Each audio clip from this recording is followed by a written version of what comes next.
தமிழ்நாட்டில் முதலமைச்சரா மீண்டும் மு.க. ஸ்டாலின் தான் வருவார், வர முடியும். ஜக்கமா சொல்றா.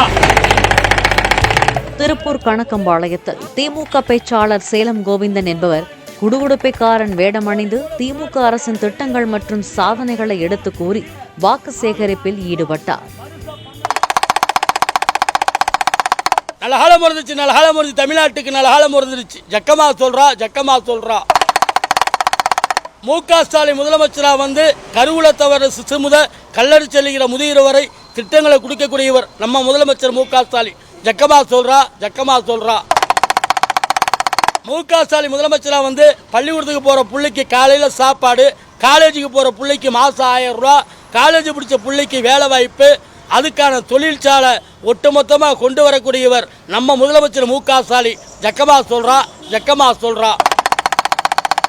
நம்ம வீட்டில் இருக்கிற பெண்களுடைய வறுமையை போக்க, ஏழ்மையை போக்க, மாதம் 1000 ரூபா, அவங்களுடைய சிரமத்தை போக்க கட்டணமெல்லாம் இலவச பஸ்ஸு, இப்படி அடுக்கடுக்கான திட்டத்தை செய்யக்கூடியவர் நம்ம முதலமைச்சர் மு.க. ஸ்டாலின். ஜக்கமா சொல்றா. வர தேர்தலில் இந்த திருப்பூர் வடக்கு தொகுதி உதயசூரியன் தான் ஜெயிக்கும், திமுக தான் ஜெயிக்க முடியும். ஜக்கமா சொல்றா. தமிழ்நாட்டில் என்னுடைய பேர் சேலம் கோவிந்தன், திமுக தலைமை கழக பேச்சாளர். நான் ஒவ்வொரு தேர்தலுக்கு சற்று வித்தியாசமான முறையில் குடுகுடுப்பு பிரச்சாரம் செய்யக்கூடியவன். இந்த தேர்தலுக்கு 234 தொகுதிக்கு ஒரு நாள் வீதம் போகணும்னு முடிவெடுத்து 17ஆம் தேதி ஈரோடு மேற்கில் ஆரம்பித்து ஈரோடு மாவட்டத்தை முடித்துவிட்டு இன்று திருப்பூர் வடக்கு தொகுதிக்கு வந்திருக்கிறேன்.